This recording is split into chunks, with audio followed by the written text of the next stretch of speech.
네, 하나님 말씀을 보겠습니다. 마태복음 11장 28절부터 30절까지 보도록 하겠습니다. 네, 마태복음 11장 28절, 29절, 30절 이 세 구절만 보도록 하겠습니다. 제가 받들어 읽겠습니다. 수고하고 무거운 짐진 자들아 다 내게로 오라. 그러면 내가 너희에게 쉼을 주리라. 너는 마음이 온유하고 겸손하니 내 멍에를 메고 나에게서 배우라. 그리하면 너희가 너희 혼에 쉼을 얻으리라. 이는 내 멍에는 쉽고 내 짐은 가볍기 때문이라고 하시더라. 우리가 너무 잘 아는 내용이고 또 많이 또 이 부분에 대해서 많은 설교를 들었을 것입니다. 오늘 좀 다른 시각으로 조명을 해보고자 합니다. 그래서 오늘 이 말씀의 제목은 주께서 우리에게 배우라고 하시는 것은 무엇인가? 그런 제목으로 말씀을 전하도록 하겠습니다. 주님께서 우리에게 배우라고 하신 것은 무엇인가? 자, 우리의 본향은 어디 있죠? 우리의 시민권은 어디 있죠? 우리의 시민권은 하늘에 있습니다. 빌립보서 3장 20절에는 우리의 시민권은 하늘에 있으므로 우리가 그곳으로부터 오실 구주이신 주 예수 그리스도를 기다리고 있으니, 이 말씀대로 우리는 우리 시민권은 하늘에 있지만 지금 우리는 이 땅에 살고 있습니다. 그래서 우리는 우리의 구주를 기다리면서 이 세상의 방식대로 사는 것이 아니라 하늘의 방식을 배워서 하늘의 방식으로 이 땅을 살아가야 합니다. 그래서 우리 마음은 늘 이 본향을 향해 있어야 합니다. 성경은 그래서 위에 있는 것들에 너희 마음을 두고 땅에 있는 것들에 마음을 두지 말라고 하셨습니다. 골로새서 3장 1절에는 그러므로 너희가 그리스도와 함께 살아났으면 위에 있는 것들을 구하라. 거기에는 그리스도께서 하나님의 오른편에 앉아 계시느니라. 자, 우리가 위에 있는 것을 구하는 것. 자, 이것이 바로 우리가 잘 사는 법을 배우는 것입니다. 우리는 지금 이 영혼에서 사는 법을 배웁니다. 그래서 주님께서 이 땅에다 너희 보물을 쌓지 말고 하늘에다 쌓으라고 말씀한 것 바로 이 때문입니다. 하늘의 방식으로 이 땅을 살아가는 독특한 백성. 그래서 좀 독특합니다. 사람은 태어나면서부터 모든 것을 아는 사람은 없어요. 배우면서 자라가죠. 그 왜 배우는가 하면 잘 살기 위해서 잘 사는 법을 배웁니다. 그래서 교육을 통해서 또 경험을 통해서 연구를 통해서 반복해서 계속 배웁니다. 배우지 못하는 사람은 발전이 없어요. 그래서 잘 배운 사람을 우리는 지식인이라고 부르죠. 반면에 배우지 못한 사람을 무식하다는 말을 듣게 됩니다. 사실 우리 삶 자체가요, 이 배움터예요. 교육 현장입니다. 모태로부터 나온 육신이나 성령으로부터 나온 영이나 배움에 있어서는 똑같습니다. 육신으로 태어난 사람은 이 사람답게 사는 법을 배워야 하고요. 또 하나님에게서 난 사람은 하나님의 자녀로서의 사는 법을 배워야 합니다. 그래서 우리는 말씀을 배우고 기도를 배우고 또 마귀와 싸우는 법도 배웁니다. 그래서 삶의 원리들을 하나하나씩 배워가면서 자라가는 거예요. 이제 배우지 않는 사람에게는 미래가 없어요. 역사에서 배우지 못하는 나라는요, 미래가 없다고 합니다. 이 성경은 우리의 교훈을 위하여 기록된 책이라고 했는데, 이 무엇이든지 전에 기록된 것은 우리의 교훈을 위하여 기록된 것이니 이는 성경이 주는 인내와 믿음으로써 의의 소망을 지니게 하려 함이라고 했죠. 이 성경이 바로 우리의 배움의 전당입니다. 그래서 성도는 마땅히 성경에서 배우려고 하는 그 자세를 가져야 합니다. 그래서 우리는 교훈을 얻기 위해서, 성경으로부터 교훈을 얻기 위해서 기도도 필요하고 공부도 필요하고 늘 주님의 인도하심을 구해야만 하는 것입니다. 자, 주님께서 우리에게 배우라고 하신 것은 무엇인가? 첫 번째는요, 주님은 우리에게 나의 멍에를 메고 나에게서 배우라고 말씀하셨습니다. 나의 멍에를 메고 나에게서 배우라. 주님은 죄짐을 지고서 허덕이는 죄인들을 향해서 하시는 말씀이 수고하고 무거운 짐진 자들아 다 내게로 오라고 말씀하셨어요.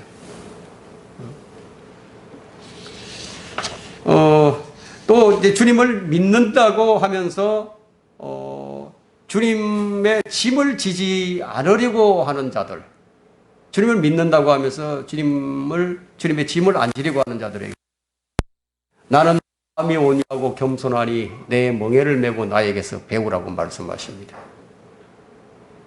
사람들은 역사에서 배우지 못하듯이 하나님의 말씀인 이 성경을 가지고도 배우지 못합니다.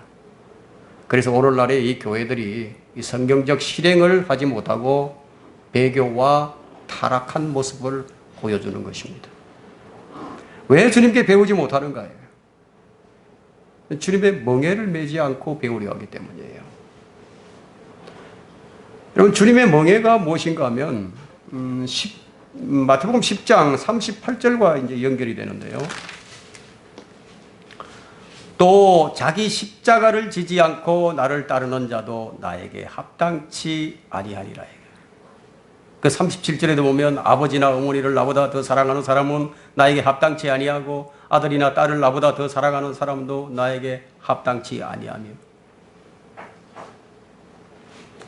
그런데 이런 엄청난 말씀을 하신 주님께서 동시에 하시는 말씀이 뭐냐면 내 멍에는 쉽고 내 짐은 가볍다라고 이렇게 말씀하십니다. 자, 우리는 주님과 함께 십자가를 지고 가야 하지만 주님과 함께 지는 이 짐은 결코 무거운 것이 아닙니다. 잘 안 되기 때문에 우리가 주님께로부터 배우질 못합니다. 사실 우리 삶의 무게가 얼마나 무거운지 아세요?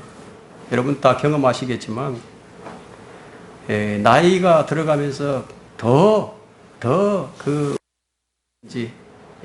그것을 느끼게 되죠. 사람들의 무거운 짐과 죄와 이 고통과 범죄와 이 실망과 상처난 심령으로 살 수밖에 없는 우리 인생의 무거운 짐을 한번 생각을 해보세요. 어디 그것뿐입니까? 거기다 산이 주는 짐도 있어요. 그리고 이 사회가, 이 세상이 얹어주는 짐도 있습니다. 숨이 막힐 정도로 무거운 짐이에요. 그런데 이런 무거운 짐을 진 자들이 누구나 교회로 나오면 힘을 주십니다. 그런데 모든 종교는 구원에 이르기 위한 어떤 행위의 삶을 가르치고 있지만 주님께로 나와서 힘을 얻는 자들은요, 거듭난 그리스도인들, 주님께로 나와서 힘을 얻고 거듭난 그리스도인들은 주님께서 이미 모든 것을 다 끝내놓으시고 완성된 그 일 안에서 지금 우리는 쉬고 있는 거예요. 우리는 그분께 가기만 하면 힘을 얻게 됩니다. 이제 우리는 주님과 함께 하면서 배울 수가 있는 것입니다. 그런 사람들은 단숨에 뭔가 성공하기를 원하고 있죠. 그래서 이 세상에 지금 이 사행성 산업이 유행을 합니다. 여러분 로또 당첨을 사는 사람들은요, 요행을 바라는 사람들이죠.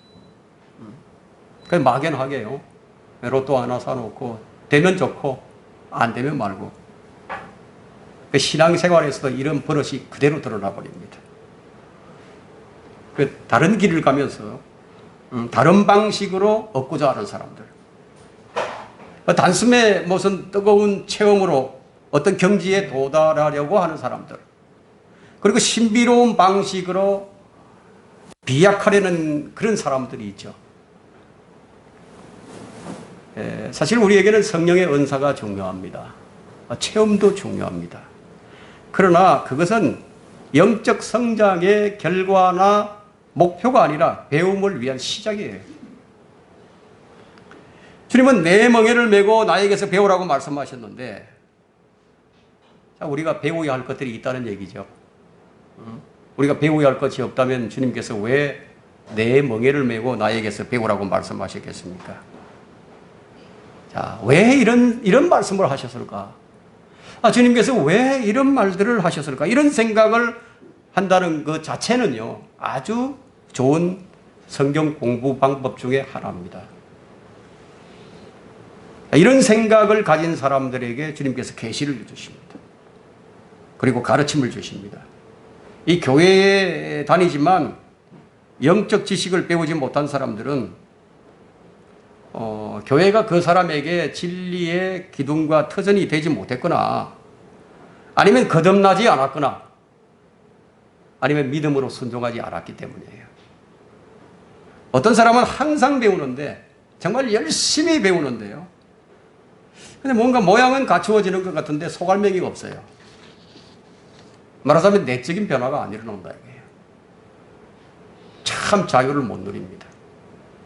그 내적인 기쁨과 마음 깊은 것으로부터 나오는 감사와 찬양이 없어요. 경배를 드려도 그때뿐이고 이것을 위해서 정말 열심히 하는데 근데 이것을 얻지를 못해요. 그래서 성경이 말씀하시는 것처럼 항상 배우나 결코 진리 지식에 이를 수가 없다고 말씀하십니다. 이 말씀 그대로 되고 있는 거예요. 왜냐하면 주님께로부터 배운 것이 아니기 때문이에요. 교회에 다니는 연수는 많은데 여러분 참된 경배, 자, 주님께서 내가 드린 경배를 받아주셨다 이런 확신이 없다면 무엇이 잘못되었는지 그것을 발견해야 됩니다. 말씀을 통해서 발견하는 거예요. 자, 이런 현상이 아주 심한 곳이 어디냐면 기독교계입니다. 교인들은 정해진 그 교육이 있죠. 정해진 이 새신자 교육을 받거나 아니면 감리교회는 구역 예배를 드리고, 장로교가 구역 예배를 드린가요? 그 감리교회는 속회 모임을 하고, 또 각종 이제 프로그램에 이제 참여를 합니다. 그래서 이제 아버지 학교도 운영을 하고 있고, 어머니 학교, 그 제자훈련 같은 걸 합니다. 근데 뭔가 배운 것은 많은데, 근데 뭔가 배우고 느낌을 받아요. 뭔가 얻은 것 같은 느낌을 받는데 사실은 아무것도 못 배워요. 그것은 그들이 주님께로부터 배우지 않았기 때문입니다. 우리의 성경교사는 주님이세요. 깨닫지 못하면 힘들고요. 어려워도 깨닫게 되면 가볍고 쉽습니다. 주님은 지금 성경을 통해서 우리를 진리 가운데로 인도하시면서 우리를 가르치십니다. 그 진리를 실행하지 못하는 것은 뭐냐? 믿음의 실행이 없다는 것은요, 주님께 배우지 못했기 때문이에요. 한 말씀이라도 제대로 배우면 삶의 변화가 일어납니다. 열매를 맺게 됩니다. 지금 우리에게 주어진 이 시간들은 우리의 학습을 위한 시간이라고 볼 수 있습니다. 낮과 밤, 그리고 자연 만물, 또 우리의 삶의 현장은요, 모두가 다 이 배움의 터전입니다. 우리가 겪는 모든 사건과 일들은 무엇인가를 가르침을 위한 영적 교제예요. 하나님께서는 모든 사건, 모든 사람을 통해서 우리에게 배움을 주십니다. 근데 이것을 주님께로부터 못 배우는 사람들은 그 일을 당하고서도 아무것도 없는 게 없다 이거예요. 무엇인가를 배우고자 하는 마음이 있다면 그는 어디서나 교훈을 얻게 되고 영적 가르침을 얻게 됩니다. 여러분, 잘 사는 법을 배우려면, 잘 믿고 잘 사는 법을 배우려면요, 그 잘 가르치는 선생을 만나야 합니다. 근데 배우려는 학생의 태도가 어떻게 되죠? 먼저 배우려는 학생의 태도는 겸손한 마음을 가져야 합니다. 게으른 자는 아무것도 배우지 못한다고 했는데, 게으른 자들에게 하시는 말씀이 잠언 6장 6절로부터 8절에 너 게으른 자여 개미에게로 가서 그 길들을 살펴보고 지혜롭게 되라. 개미는 인도자도 감독하는 자도 다스리는 자도 없으나 여름에 먹을 것을 마련하며 추수 때 양식을 모으느니라. 이제 개미에게 이제 겸손한 마음을 갖지 않는다면 개미에게서도 배우지 못합니다. 받아들이려는 마음, 받고자 하는 마음을 가진 사람이 바로 그 마음이 겸손한 마음입니다. 성경을 배우고자 하는 사람은 성경의 사실 그대로 하나님의 말씀으로 받아들이는 겸손한 마음이 있어야 합니다. 그래서 주님께 배우는 사람은요, 마음이 온유하고 겸손해집니다. 반대로 생각해 보세요. 주님께로부터 배우지 않았다면 그 사람은 온유하거나 겸손하지 않습니다. 반대가 뭐죠? 온유하지 못하면 뭐죠? 거칠겠죠. 예? 겸손하지 못하면 교만하겠죠. 주님께 안 배우면 교만해지는 거예요. 저는 어떤 교사가 이런 말을 하는 걸 들었는데, 바울 이래로 나는 그런 말을 하는 사람을 처음 봤는데, 왜 나를 본받아라. 나를 배우라 이거예요. 그 사도들 중에서도 이 바울만이 이런 말을 했는데, 이 바울 이래로 이런 말을 한 사람을 내가 처음 봤어요. 그 우리 시대에 가장 성경을 많이 아셨던 금한 목사님도 뭐 이런 말을 했다는 얘기를 전 들은 적이 없습니다. 근데 나를 본받아라 이거예요. 나를 배우라. 정말 대단하죠? 정말 대단합니다. 여러분 이거 어떻게 생각하십니까? 우리는 누구에게 배워야 합니까? 주님께 배워야 됩니다. 진리가 어디에 있죠? 여러분 에베소서 4장 21절 한번 펼쳐보세요. 진리가 어디 있는지 보세요.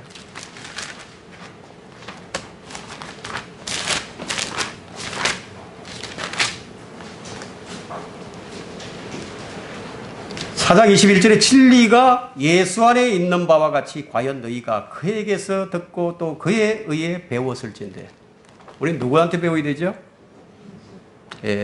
우리 예수님께 배워야 됩니다. 성경을 사실 그대로 이제 하나님의 말씀으로 믿고 받으면 그 말씀이 효과적으로 역사하는 걸 볼 수 있습니다. 오늘 박상현 형제님 그 기도하실 때 그 말씀이 효과적으로 역사할 수 있도록 기도했죠. 왜냐하면 하나님의 말씀의 씨가 뿌리를 내리면요, 그것이 자라나기 때문이에요. 그 열매가 없는 사람은 말씀이 아예 없거나 말씀이 있기는 있어도 뿌리를 깊이 내리지 못해서 자랄 수가 없기 때문이에요. 일단 우리가 배우고자 하는 마음을 갖게 되면 언제나 어디서나 이 배울 것들이 넘쳐나지만 배울 마음이 없으면요, 누가 가르쳐 주더라도 아무것도 배우지 못합니다. 주님 무엇으로나 우리에게 교훈을 주실 수도 있고 깨우침을 주실 수도 있습니다. 욥기서 12장 7절을 한번 펼쳐보십시오.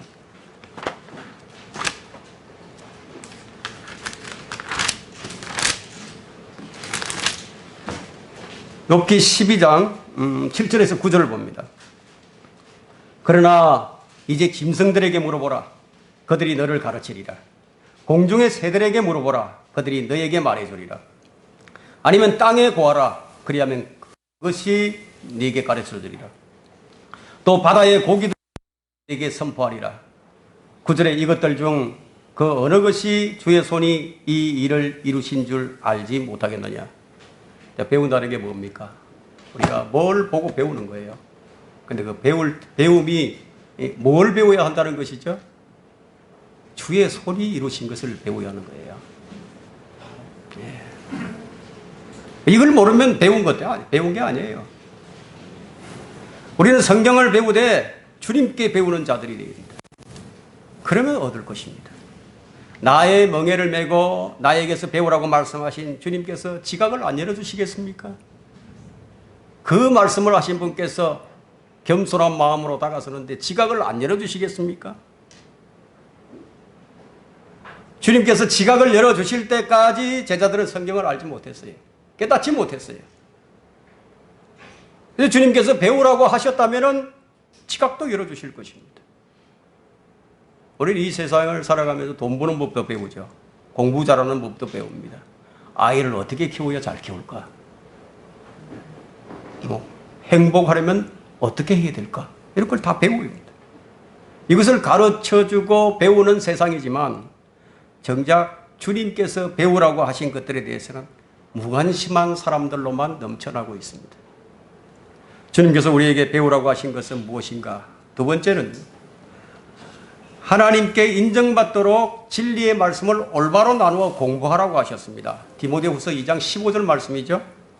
네가 진리의 말씀을 올바로 나누어 자신이 하나님 앞에 부끄럽지 않는 일꾼으로 인정받을 수 있도록 공부하라. 이 말씀은 뭐냐면 배움에 대한 법칙이에요. 우리 성경을 배우는 법칙이에요.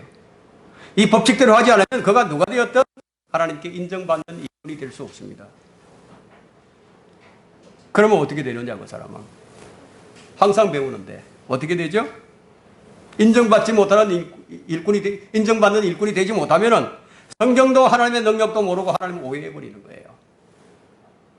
뭐 자신의 생각엔 뭐 제대로 믿고 제대로 주님을 따른다고 생각하지만 실제로는 주님을 따르고 주님을 섬기는 것이 아니에요. 우리는 이것을 잘 알아야 됩니다. 다른 하나님을 섬긴다. 다른 영을 섬긴다. 다른 영을 받고 다른 복음, 또 다른 영을 섬기게 됩니다. 진리의 말을 올바로 나누어 공부하러 가는 것인가? 그렇게 하지 아니하면 첫째, 믿음의 실행이 올바르지 않게 됩니다. 우리의 믿음의 실행이 올바르지 않다면은 우리의 섬김이 뭐가 되겠습니까? 허공을 치는 것이죠. 진리를 올바로 나누어 공부하지 아니하면 둘째, 마귀를 대적하지 못하게 되고 오히려 그 마귀의 종노릇을 하게 됩니다. 하나님의 자녀가 하나님을 대적하면서 반역자로 전락해버린다는 거예요. 하나님의 마귀의 종으로 전락한다는 것, 마귀의 종으로 산다는 것, 이게 말이 안 되는 얘기죠. 근데 말이 안 되는 일이지만 이 일이, 말이 안 되는 일이 벌어지는 것이 현실이에요. 주의 법을 배우지 않으면 그렇게 됩니다. 그래서 모세가 신명기 5장 1절에서 온 이스라엘 회중들을 다 모아놓고요, 주의 법도를 배워 지켜 행하라고 명령을 했습니다. 법도를 배우지 않게 되면 어떻게 되느냐? 하나님을 거역한다 이거예요. 하나님의 백성이 하나님을 거역하게 되고 하나님을 대적하게 되기 때문에, 그래서 하나님의 말씀을 매일 듣고 매일 읽어야 할 뿐이 아니라 그것을 공부를 해야 합니다. 그래서 하나님의 말씀은 공부를 하되 어떻게 해야 되느냐? 올바로 나눠서 공부하라고 했습니다. 하나님께서 이 성경을요, 순서대로 아주 연대기 순으로 해서 차례차례대로 기록해 놓으셨다면 얼마나 좋겠습니까? 근데 그렇게 해 놓으신 게 아니라 이 말씀들을 여기저기 다 흩어 놓았어요. 왜 이렇게 흩어 놓았다고 생각을 하십니까? 차례대로 해 놨으면 좋았을 텐데. 예? 우리가 그것을, 이 말씀 하느냐 순종하지 아니하느냐, 예? 그것을 체크하시는 데 있어서는 이것보다 더 좋은 게 없어요. 다 흩어 놨다 이거예요. 하나님의 말씀을 올바로 나누는 것에, 그 공부하는 방법에 순종을 하면은 다 끼워 맞추죠. 그죠? 그래서 성경은 마치 어린아이들이 가지고 노는 이 그림판, 퍼즐과 같아요. 그래서 그것을 흐트러 놓은 조각들을 제자리에 갖다 놓는, 제자리에 탁 가서 끼워 맞추는 거예요. 이 퍼즐을 갖다 맞춰야 되겠죠. 성경 공부는 그렇게 하는 겁니다. 그래서 성경을 상고하라고 하신 것입니다. 여기저기 무엇이 있는지, 짝이 맞는 것이 무엇인지, 어디에 적용을 해야 하는지, 그 방법이 바로 올바로 나누는 거예요. 성경은 뭐 저절로 통달하게 되는 책이 아니라 끊임없이 공부를 해야 합니다. 성경들을 믿는 교회만큼 성경 공부를 많이 하는 교회는 거의 없어요. 내가 이 총칼도 없이 싸울 수는 없죠. 제대로 사는 법 배우지 못한 성도들은요, 어떻게 살게 됩니다. 그럼 들게 되는 무기도 혈과 육으로 된 무기를 들게 되겠죠. 성도들이 혈과 육으로 원수 마귀들과 싸우는 것이 아니라 어떻게 하죠? 배우지 못하게 되니까 아군인 그리스도를 향해서 총질을 해야 된다. 우리는 이런 일들을 실제로 우리 눈으로 목도하고 있는 겁니다. 그들의 말씀을 올바로 나누어 공부한 사람들이라고 스스로 자부할지는 모르지만 결코 하나님께 인정받지는 못합니다. 그런 사람들은 어떤 사람이냐면 야고보서 16절이 입증했습니다.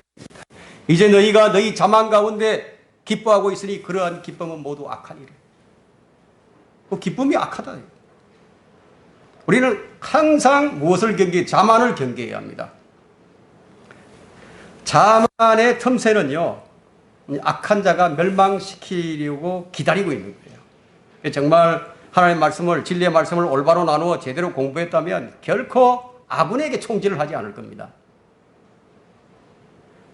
지식이 누구의 손에 들려지는가에 따라서 그 결과는 달라집니다. 지식이 교만한 자들에게 들려지게 되면 거기서 뭐가 나오죠? 저주와 악독이 나옵니다. 그러나 겸손한 자들에게 들려지게 되면 세움을 받을 수 있는 은혜를 끼치게 되는 거예요. 다른 거예요.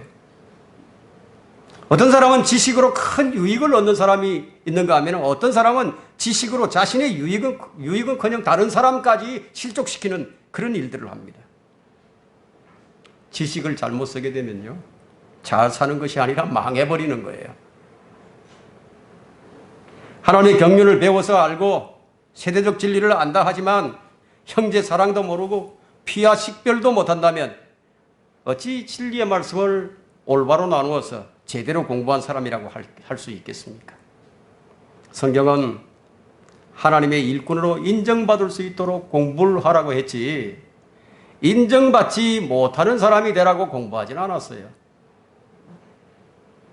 그러면 이제 우리는 이 진리에 대한 우리의 자세가 어때야 하는 거예요? 우리가 진리를 대할 때 어떤 자세를 취해야 하느냐?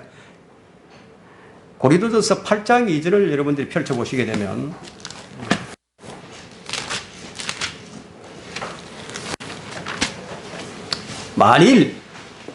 만일 누구라도 무엇이든지 안다고 생각하면 그가 마땅히 알아야 할 것은 그가 아직 아무것도 모른다는 것이요. 이 말씀에 우리는 유념하게 됩니다. 뭔가 좀 안다고 머리 들지 말라는 거죠. 그 아는 게 아니라고요. 제대로 배운 사람은 이런 겸손이 있는 거예요. 여러분은 이 말씀으로요, 자신을 판단할 수 있고 다른 사람도 판단할 수가 있습니다. 그 말씀은 적용을 올바로 해야 됩니다. 주님께로부터 잘 배우면 그분의 겸손을 배우게 되고 그분의 온유함을 배우게 됩니다. 자신을 온유하고 고요한 영으로 단장하라고 했는데 어떤 사람이 그렇게 하죠? 성경을 올바로 적용하는 사람이 잘 사는 법을 배운 사람입니다. 하나님의 말씀은 성령의 칼입니다. 이 성령의 칼, 하나님의 말씀을 능수능란하게 사용하려면 장성한 분량에 이르러야 하는 거예요. 감각들을 단련해서 선악들을 분별할 줄 아는 영적인 사람이 되어야 합니다. 여러분, 아무리 천재로 태어났다 하더라도 천재도 저절로 아는 거 아닙니다. 뭔가 보고 배우는 거죠.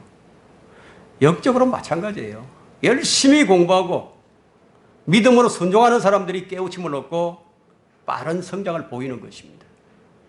주님께서 우리에게 배우라고 하신 것은 무엇인가? 세 번째는 주님은 우리가 이 세상에 사는 모든 날 동안 주를 두려워하는 것을 배우라고 했습니다. 하루만 아니고 모든 날 동안입니다. 주님은 모세에게 말씀하시기를 신명기 4장 10절에서 백성들을 함께 내게 모으라. 내가 그들에게 내 말을 들려주어 그들로 세상에 사는 모든 날 동안 나를 두려워함을 배우게 하고 또 그들로 그들의 자녀들을 가르치게 하리라. 대대로 이어져서 배워줘야 할 것이 주를 두려워하는 것입니다. 집에서 자녀들을 이런 방식으로 가르치면요, 그런 아이들은 곁길로 안 나갑니다. 주를 두려워하는 것도 배워야 됩니다. 여기서 성도들이 반드시 배워야 할 진리예요. 교회를 다니지만 육신적인 그리스도인들, 그들은 주님을 두려워할 줄 모릅니다. 악을 미워할 줄도 모릅니다. 왜냐하면 주를 두려워하는 것을 배우지 못했기 때문에. 악인과 함께 같은 자리에 앉는 것은 무엇 때문이죠? 주를 두려워하지 않기 때문입니다. 어떤 변명도 여기서 있어서는 안 돼요. 예. 이스라엘 왕이 가장 먼저 배워야 하는 것이 무엇이었냐면 하나님을 두려워하는 것이었습니다. 악을 미워하지 않는 자가 왕이 되면 어떻게 되겠습니까? 악을 두려워하지 않는 자, 부패가 만연하죠. 부정과 부패, 그 나라 망하는 거예요. 마치 자기 집안이 다 불타서 사라져가고 있는데 광대처럼 춤이나 추고 있어 보세요. 그런 나라는 망국의 길로 들어선 것이에요. 지도자는 하나님을 두려워하는 법을 배워야 합니다.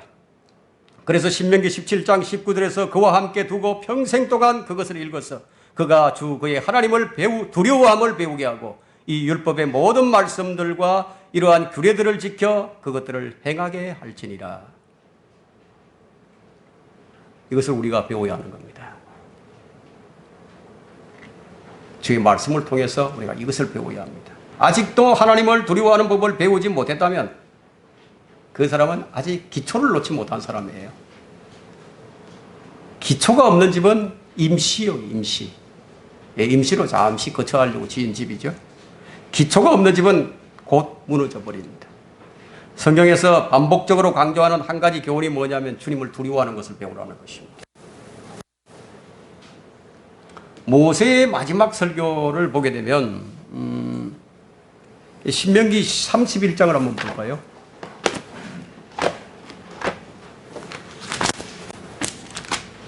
신명기 31장 12절과 13절을 한번 보겠습니다.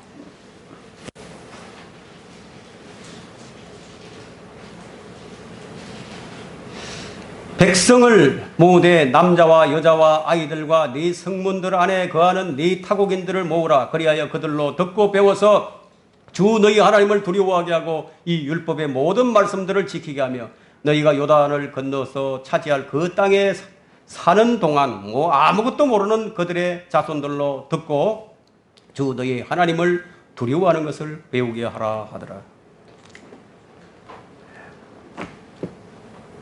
이 주를 두려워함을 배우게 하는 이것이 그 모세의 마지막 설교였어요. 예. 무엇보다도 중요했기 때문에. 가정에서 부모가 먼저 주님을 두려워한다면 자녀들이 그걸 배웁니다. 평소에 늘 이런 모습을 보여줘야 하는 거예요. 여러분이 가진 진리를 자녀들에게 가르쳐 주는 거예요. 자신이 배우지 못한 것을 남에게 전수해 주는 일은 없죠. 여러분이 먼저 배우세요. 주님을 두려워하는 법을 배우지 못하면요, 지식도 지혜도 믿음도 모두 물거품이에요. 소용없어요. 주님께서 우리에게 배우라고 하신 것은 무엇인가? 네 번째, 주님은 우리에게 고난받는 일로 순종을 배워서 온전하게 되신 주를 배우라고 했습니다. 주를 배우는 거예요. 고난받는 일로. 여러분 히브리서 5장을 펼쳐볼까요?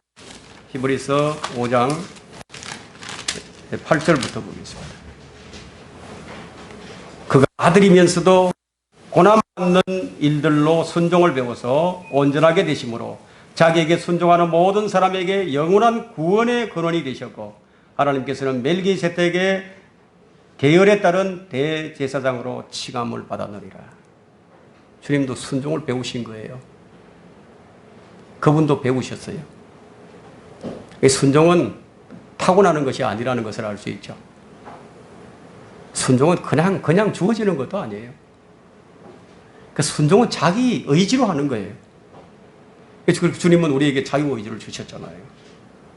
내 혼에게 무엇인가를 선택할 수 있는 권리를 주신 겁니다. 주님은 이 고난받는 일로 순종을 배우셨어요. 십자가의 고난으로 순종을 배우셨어요. 자, 이 배워야 할 것을 제대로 배우지 못하게 되면 숙련될 때까지 계속 반복된 시험을 받게 됩니다. 똑같은 시험 계속 받아요. 배움이라는 것은 한 단계 한 단계 올라가는 계단과 같습니다. 올라가지 못하면 계속 같은 시련을 반복하게 됩니다. 그 다음 단계로 올라가야 하는데 가지도 못하고 제자리만. 제자리만 맴도는 거예요. 그 제자리만 맴돌고 있어도 다행입니다. 백슬라이딩 하는 거예요. 미끄러져 버립니다. 믿음이 정금같이 빚어지려면 불로서 단련되는 시련이 필요합니다.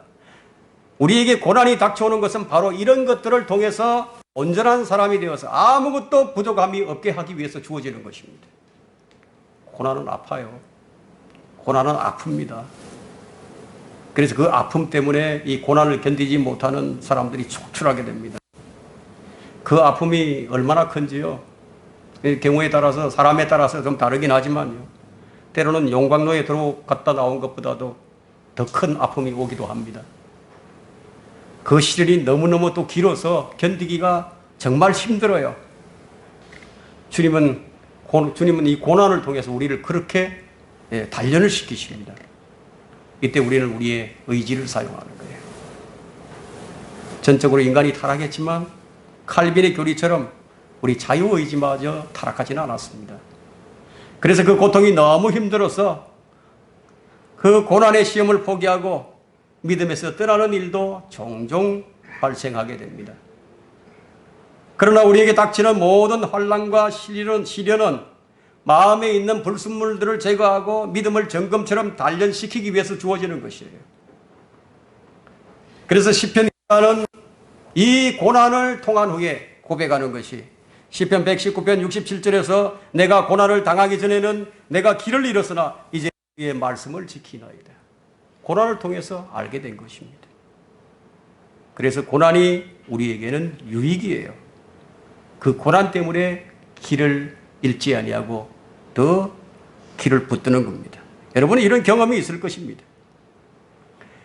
내가 고난을 당한 것이 내게 쫓아오니 이는 내가 주의 규례들을 배우게 되기 때문이니이다. 시편 119편 71절에 말씀하고 있죠. 여러분 우리가 아무리 좋은 연장을 가지고 있다 하더라도요. 그 연장이 누구의 손에 들려지느냐에 따라서 달라집니다. 만약에 이 연장이 스스로 무엇인가를 해보겠다고 나서게 되면 어떻게 되겠습니까? 일을 그르치게 되겠죠. 연장이 스스로 나서서 낫이 말이에요. 낫이 스스로 나서서 자기가 배워보겠다고 나서면 어떻게 되겠습니까? 아무거나 다 잘라버리죠. 교회의 사역이 왜 그르치게 되는지 아세요? 연장이 스스로 뭔가 해보겠다고 나서기 때문이에요.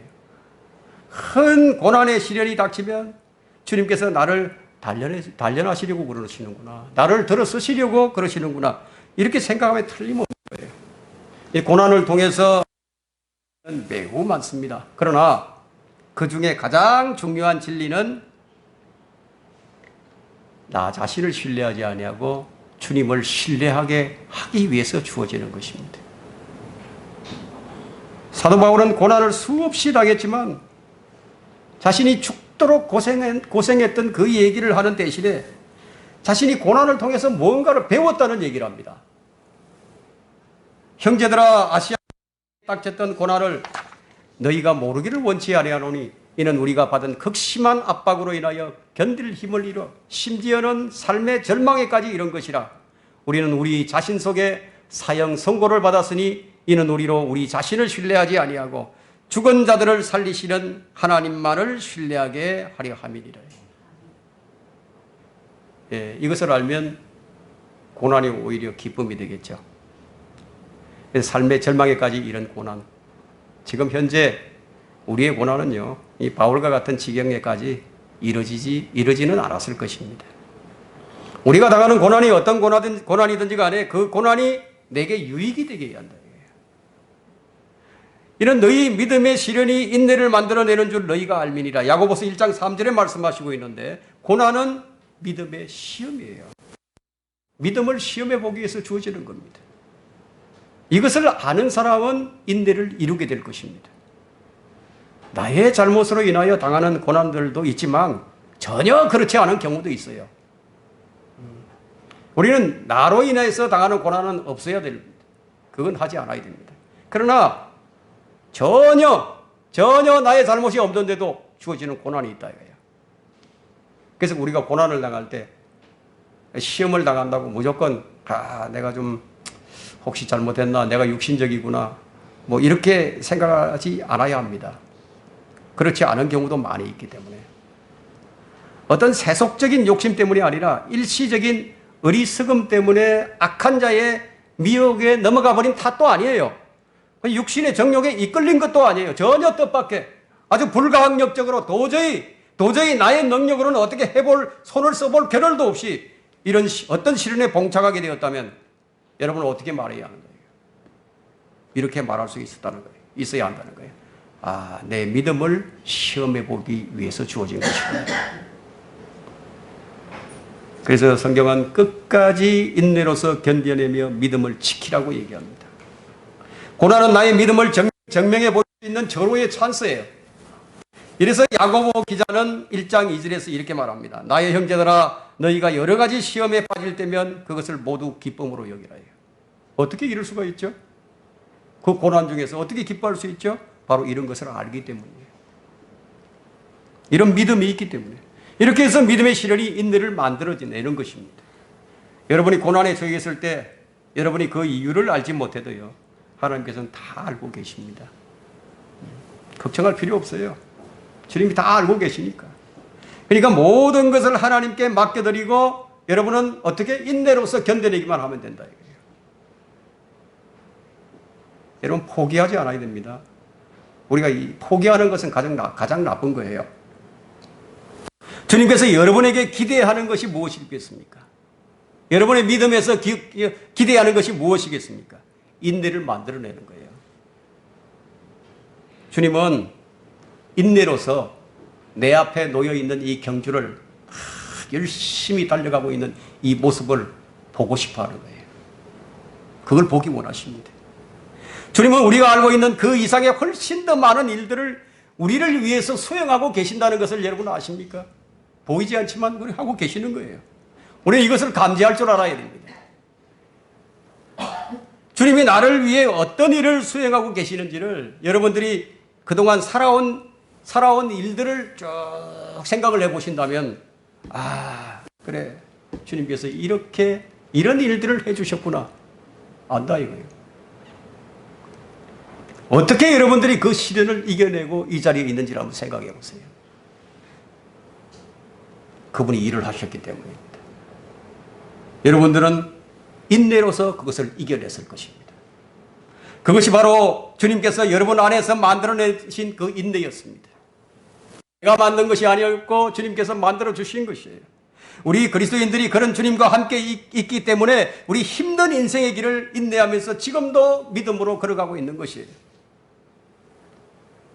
인내야말로 아무것도 부족함이 없이 온전하게 갖추게 만들어줍니다. 고난 중에서도 순종을 할 것인가, 아니면 내가 순종을 포기해버릴 것인가, 여러분 결정해야 한다 이거예요. 사람이 명철하지 못하면요, 배우지 못해요. 배우면은 명철이 꼭 필요합니다. 이 명철은 누가 주시는 것입니까? 주님이 주시는 거예요. 순종은 내가 해야지만 명철은 주님이 주십니다. 그래서 우리는 명철을 얻도록 기도해야 하는 거예요. 우리 학생들은 지혜와 명철을 구하는 거예요. 우리는 공부를 하면 할수록 머리의 한계를 느껴요. 이 머리의 한계를 느끼는 거예요. 마찬가지로 영적 배움도요, 깊이 들어가면 들어갈수록 무엇을 느끼느냐? 내 자신의 부족함을 느끼는 거예요. 내가 이거밖에 안 되는구나. 그 영적으로 깊이 들어가면 주님만을 의지하게 될 수밖에 없어요. 주님만 의지하게 됩니다. 너무 부족함을 느끼니까, 연약함을 느끼니까. 그래서 주님께 지혜를 구하고 주님 주시는 명철을 우리 의지하게 되는 겁니다.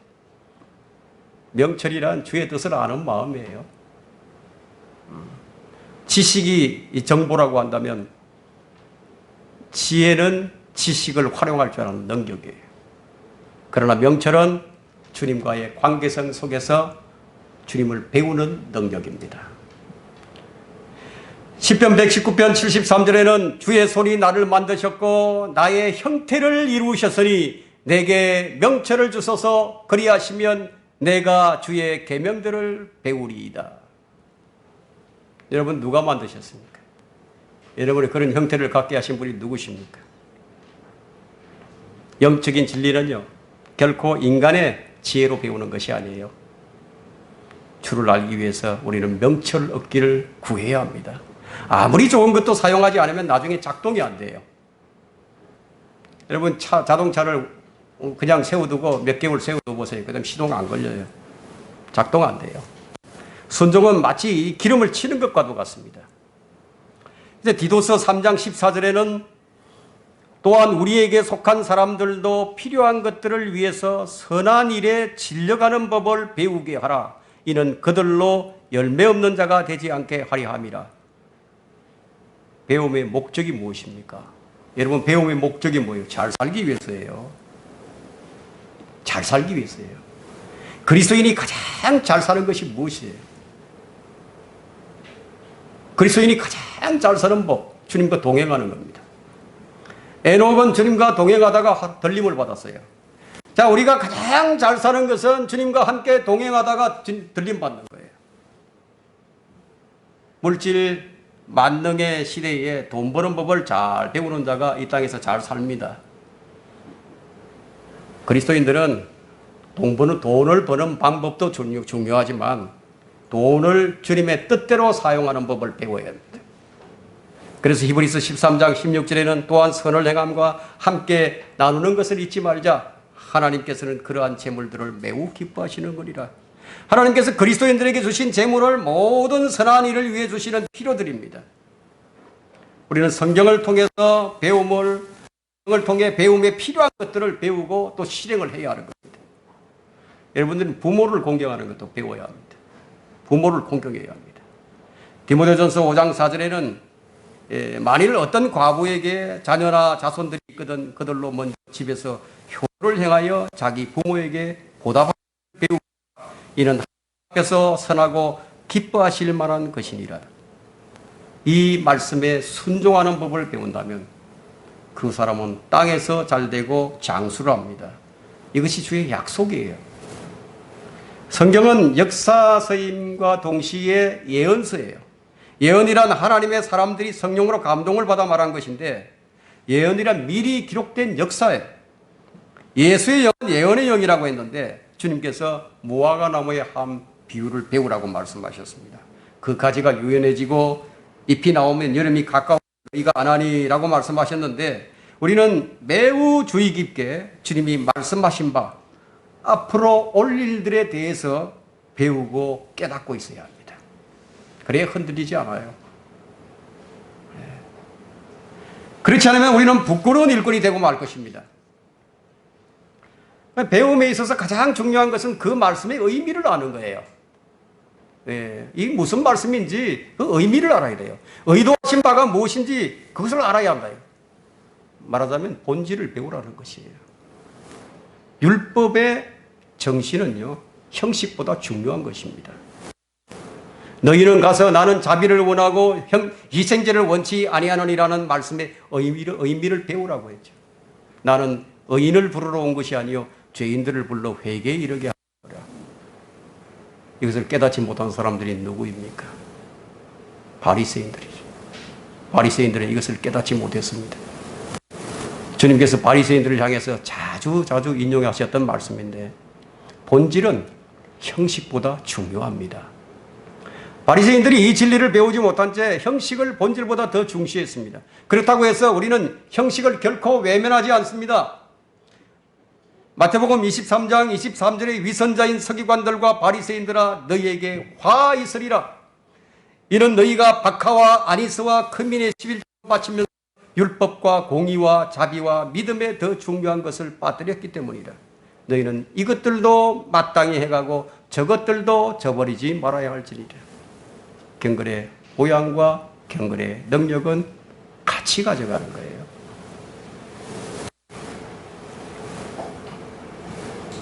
우리는 균형을 잘 잡아야 합니다. 하지만 알맹이가 빠진 껍데기에 매여 있어서는 결코 안 될 것입니다. 결론은 배우고 행하는 자에게 평강의 하나님께서 함께 하십니다.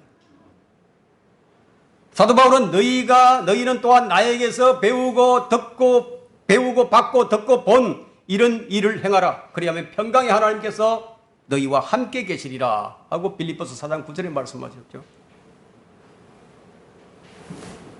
사람들은 보고 듣고 배운 것을 자연스럽게 행하게 됩니다. 영적 세계도 마찬가지예요. 우리가 주님께로부터 배우고 성령님께로부터 이 배운 것들은 성경에서 우리가 배우라고 이렇게 명령한 것은요, 그냥 주어지는 법이 없어요. 배워야 하는 거예요. 반드시 배워서 숙련을 해야 합니다. 배우려고 하지 않는 사람들은 성경은 악인이라고 얘기합니다. 이사야 26장 10절에는 악인으로 은총을 보게 하소서. 그래도 그가 의를 배우지 아니하리니 그가 정직한 땅에서 공의롭지 않게 행하며 주의 위엄을 보지 아니하리이다. 이것이 악인의 특징이에요. 악인은 안 배우려고 해요. 악인이 배워도 실행은 않습니다. 주를 배우지 않으려고 하는 자들 악인입니다. 지식을 얘기하는 게 아니에요. 주님을 배운 사람은요, 지식을 제대로 활용합니다. 반드시 악인이 아니라면 배우려고 할 것입니다. 우리는 하나님께서 베푸신 것을 배워야만 합니다. 주님께서 배우라고 하셨고 배워서 하나님의 뜻을 이해하고 믿음으로 순종하라고 하셨습니다. 신앙생활이 참 힘들죠. 참 어렵다, 지친다. 자, 이런 생각하지 말고 배우라 이거예요. 배우면 쉽고 가볍습니다. 배우면 알게 됩니다. 배우면 능숙한 일꾼이 됩니다. 잘 배우면 어떻게 되느냐? 잘 배운 사람은요, 이 한 구절만 찾고 마치도록 하겠습니다. 시편, 잘 배운 사람은 이렇게 됩니다. 시편 45편 1절이에요.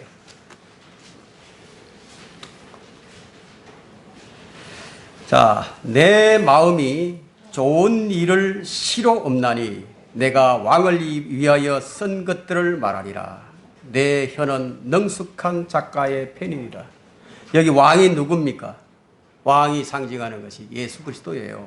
만왕의 왕. 그분이 쓴 것을 말한다고 했습니다.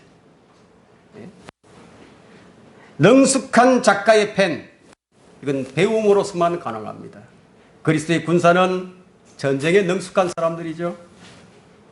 영적인 일에 숙련된 일꾼이 되었다면 여러분들은 최고의 잘 사는 법을 배운 사람들입니다.